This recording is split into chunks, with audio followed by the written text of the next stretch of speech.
అందుచేత ప్రార్థన చేయనప్పుడు మీరు అడుగుచున్న వాటి నెలను పొంది ఉన్నామని నమ్ముడి. అప్పుడు అవి మీకు కలుగునని మీతో చెప్పుచున్నాను. ప్రార్థన చేసినప్పుడు మనం ముందే మనకు లభిస్తుంది, నమ్మాలి తప్ప అవుతుంది అని చెప్పి ప్రార్థన చేయకూడదు. ఎందుకంటే మనం ఆయన అసాధ్యుడు కదా, ఆయన దేనికి ఆయన అసాధ్యమైన ఏలు ఆయనకి లేదు. కాబట్టి మనం ప్రార్థన చేయనప్పుడు ఇది జరుగుతుందని మనం విశ్వాసంతో నమ్మాలి. అప్పుడే మనకు దాన్ని పొందుకోగలం.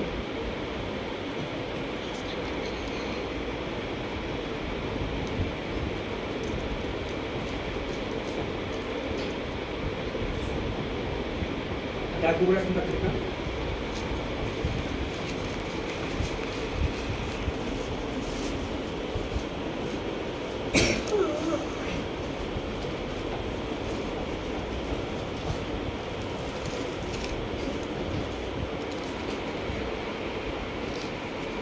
వచ్చే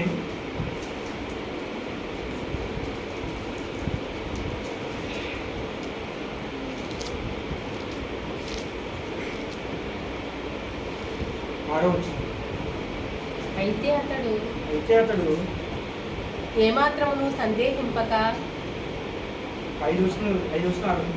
మీలో ఎవనికైనను జ్ఞానము కొదువుగా ఉన్న ఎడల అతడు దేవుని అడుగవలెను, అప్పుడది అతనికి అనుగ్రహింపబడును. ఆయన ఎవరిని గద్దింపక అందరికి ధారాళంగా దయచేయువాడు. అయితే అతడు ఏమాత్రమును సందేహింపక విశ్వాసముతో అడుగవలెను. సందేహించువాడు గాలి చేత రేపబడి ఎగిరిపడు సముద్ర తరంగమును పోలి ఉండును.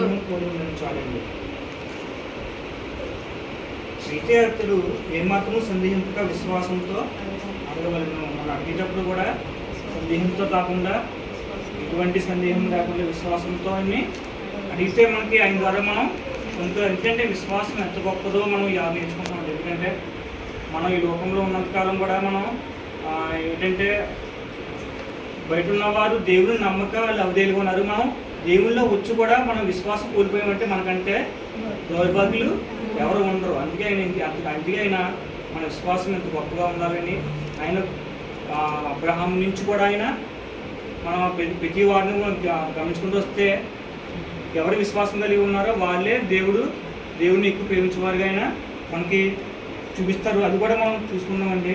పాత మంది కాడి నుంచి దేవుని విశ్వాసం కలిగి ఎవరు ఏం పొందుకున్నారో మనం చదువుకున్నాం.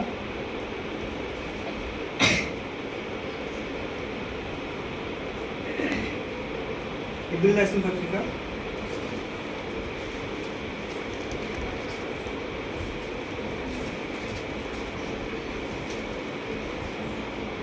11వ అధ్యాయం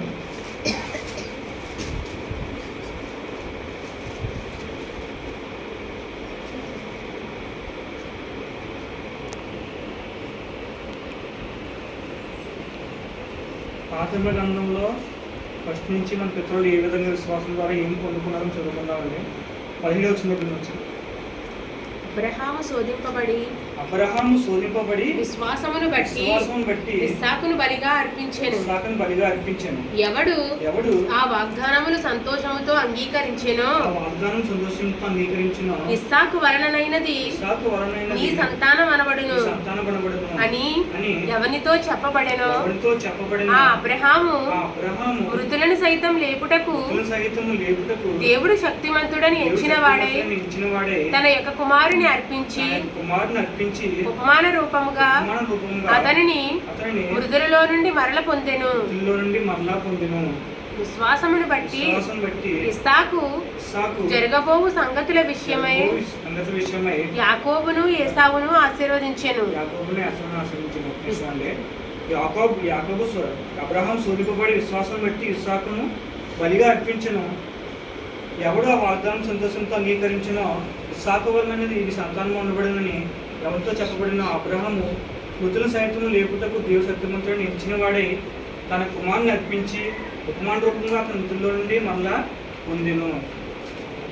అబ్రహామును తన కుమారుని విశ్వాసం బట్టి అర్పించినా కూడా వెనకాడలేదు. అందుకే తిరిగి కుమారుని మళ్ళా పొందుకున్నాడు. తర్వాత ఇస్సాకు కూడా జరగబో సంగతుల విషయమై యాకోబును ఏసావును ఆశీర్వదించెను. 21వ వచనం.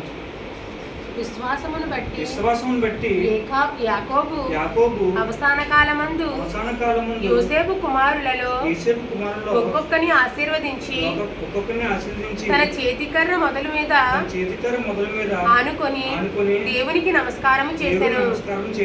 యోసేపు తనకు అవసాన కాలము సమీపించినప్పుడు విశ్వాసమును బట్టి ఇశ్రాయేలు కుమారుల నిర్గమమును గూర్చి ప్రశంసించి తన శల్యములను గూర్చి వారికి ఆజ్ఞాపించెను. మోషే పుట్టినప్పుడు అతడు తల్లిదండ్రులు ఆ శిశువు సుందరుడై ఉండుట చూచి విశ్వాసమును బట్టి రాజాజ్ఞకు భయపడక 3 మాసములు అతని దాచిపెట్టిరి.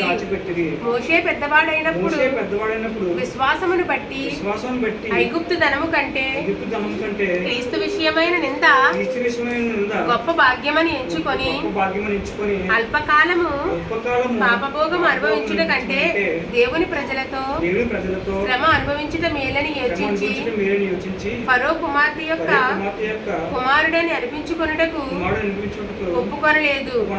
ఏలయనగా అతడు ప్రతిఫలముగా కలగబో బహుమానమందు దృష్టి ఉంచెను.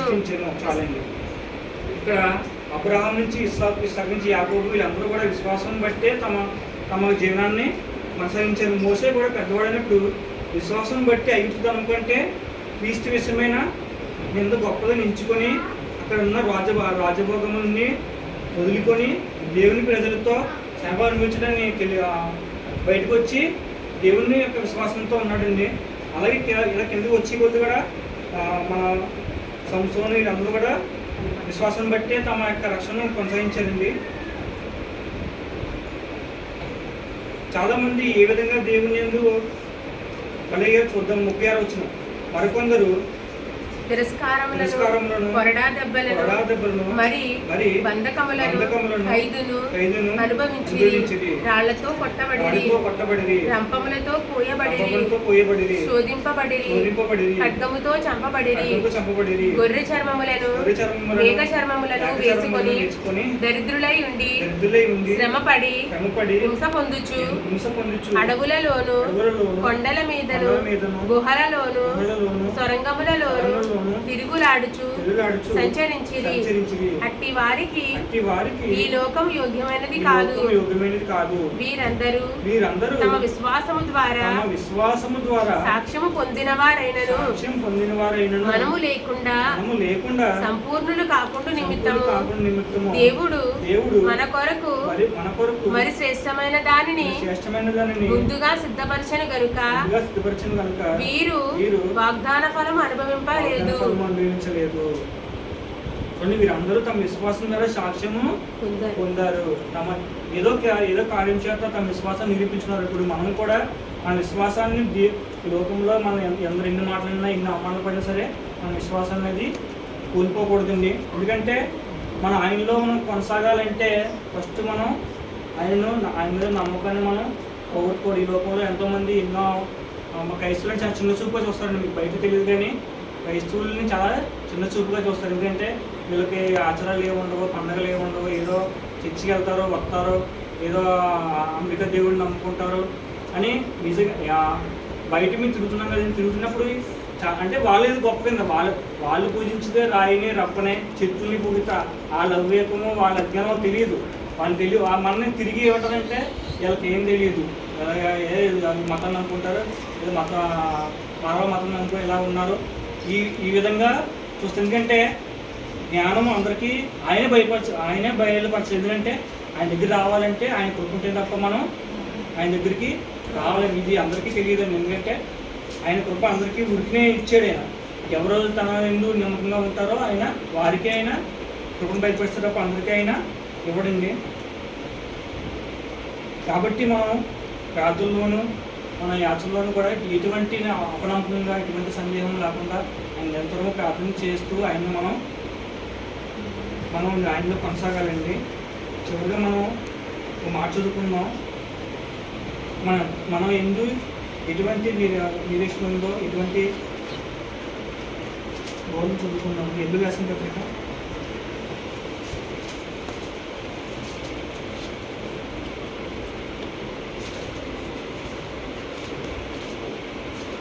అసలు విశ్వాసం అంటే ఏంటో ఇంకో చదువుకున్నాము.